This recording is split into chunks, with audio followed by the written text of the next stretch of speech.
Welcome to TimeShift America as we take you on a journey to a time and place in Michigan's past. Where are we off to today as we take a virtual road trip back through time? Let's enter the server room and decipher our latitude and longitude. And today it is 42 degrees, 17 minutes and 24 seconds north. And the longitude is 83 degrees, 44 minutes and 45 seconds west. Well, we're taking a trip to Ann Arbor, Michigan with a population of about 120,000 residents and home to the University of Michigan. Ann Arbor is about 40 miles west of Detroit, 50 miles southeast of the state's capital, Lansing, and we're along the Huron River at the Argo Dam. Built over 100 years ago, it is one of 11 dams that remain along the main branch of the Huron River today. Let's time shift back to 1908. We see things have changed over 100 plus years, but some things remain.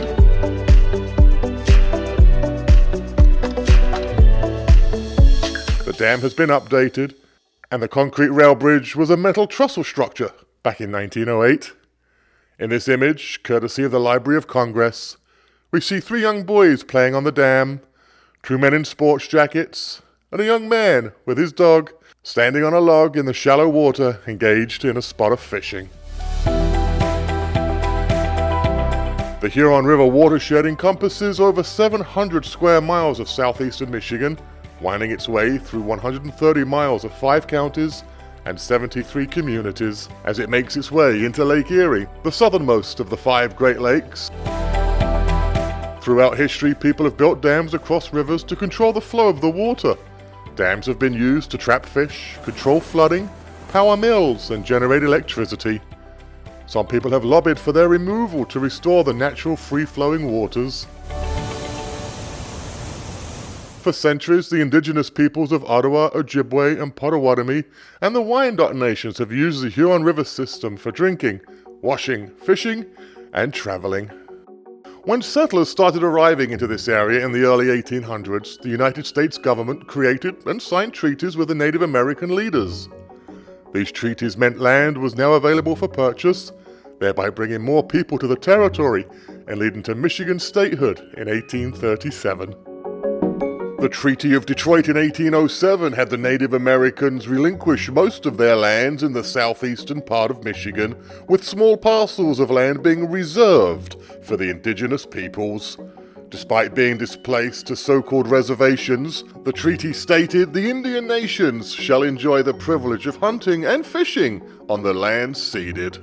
10 years later, in 1817, Article 16 of the Foot of the Rapids Fort Meigs Treaty, which ceded portions of northern Ohio, permits Indigenous children to be educated at the newly established Detroit institutions of St. Anne's Church School, as well as the College of Detroit, which in 1837 would relocate to Ann Arbor and change its name to the University of Michigan.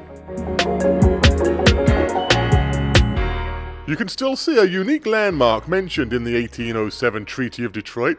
Next time you're on Michigan's Coastal Highway 25, in the Thumb region, you can make a quick stop at the White Rock Roadside Park, just 10 miles south of the Harbor Beach Lighthouse, and view the White Rock, or as the French called it in this early explorer's map, the Roche Blanc. It marked the northern boundary of the 1807 treaty. It was logical for many early settlers coming to the Michigan territory to seek out and purchase the newly available land near the fresh waters of the Huron River, and especially where the water had good flow. From the river's source at Big Lake in Oakland County, and over the course of its 130 miles, the river drops over 400 feet in elevation as it flows down into Lake Erie. The stretch of the Huron River that runs through Ann Arbor has a significant drop of 42 feet, making the land around the river desirable real estate, with fresh-flowing waters to drink and for harnessing the river's kinetic energy. In 1824, Virginian John Allen, along with his friend New Yorker Elisha Rumsey, were one of the first settlers to arrive in the area now known as Ann Arbor. The businessmen witnessed the commercial potential of the strong-flowing Huron River waters. They hurried back to Detroit, the territory's capital, to lay claim and purchase 1 square mile of prime riverfront real estate. That land is now known as Riverside Park. A year later, John Allen's wife, Ann Allen, for whom Ann Arbor is supposedly named, joined her husband and they set about growing their village. Here we can see Allen and Rumsey's original deed to the land, signed by one J. Q. Adams. That's John Quincy Adams, the 6th President of the United States of America. The first dam on the Argo site was built in 1830 to run flour and woolen mills. After building homes for shelter, food and clothing were the next priorities of the early settlers in Ann Arbor, sheep's wool was particularly important due to the harsh Michigan winters. Beginning in the mid-1800s, Michigan was on its way to becoming one of the nation's leading producers of sheep wool. Over 500 tons of wool were being exported out of Detroit by the mid-1800s. Woolen mills were especially important to Washtenaw County, as it was the state's leading producer of sheep and wool at the time. While sheep were number one in the area, pigs, well, not so much. In 1859, Ann Arbor passed its very first law, or ordinance, an ordinance to prevent hogs from running at large. There was even a 10-cent bounty on any loose pigs. Most farmers depended on growing and raising multiple crops and livestock. The Huron River was, however, too shallow in most places to be navigable. Transportation was limited to the often less than ideal horse and wagon routes. But that all changed in October of 1839, when the first steam trains arrived into town. Built by the Michigan Central Railroad, the tracks extended in a westerly route from Detroit, and within the next 2 years continued on into Jackson. Often train tracks followed the banks of Michigan rivers. Building along the river banks decreased the cost of excavation. It also allowed for the train to follow the sloping grade of the rivers for forward downhill momentum. As for the uphill locomotion, well, the steam-powered trains were fit for purpose, and the water from the adjacent rivers were ideal to create the steam power.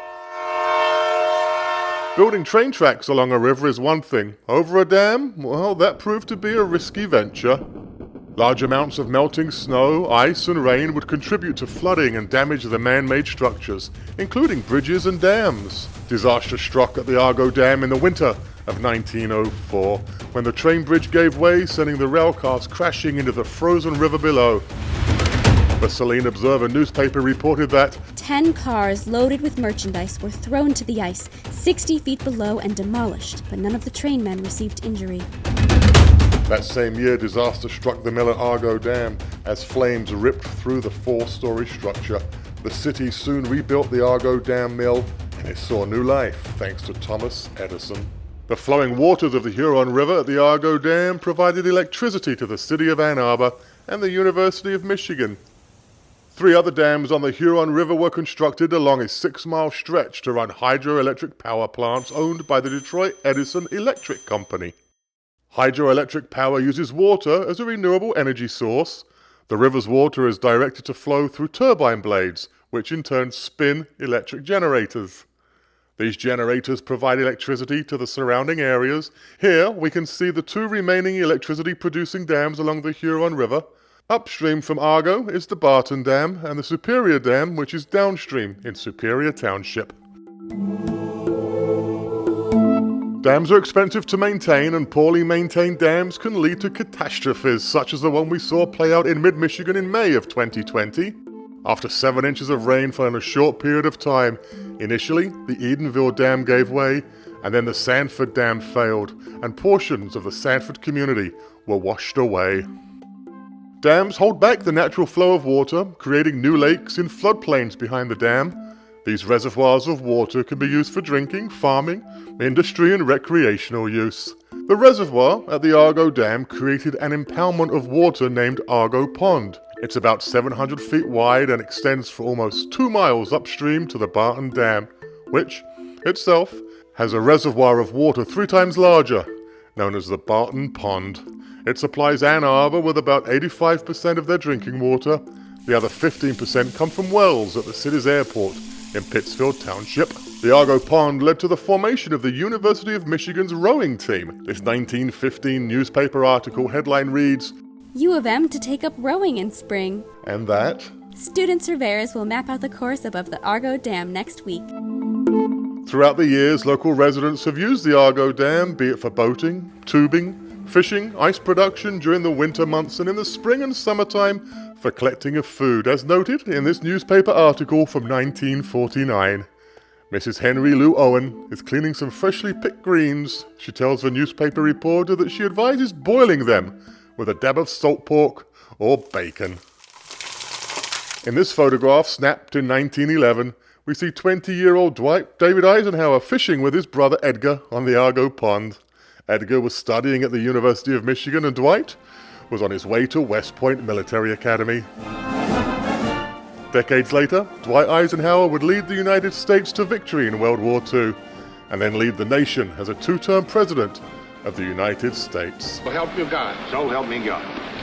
Thank you very much. There's no doubt the Argo Dam and the surrounding area is a great place for reflection, so as we reflect back upon the past, we realize that not much has changed along this stretch of the Huron River. People still enjoy the area for recreation, the upstream Barton Pond keeps the town hydrated, and a couple of hydropower dams are still spinning away producing electricity to help power the region. So as we take one last look at this photograph from 1908, we slowly realize that Michigan history is all around us, every day and everywhere.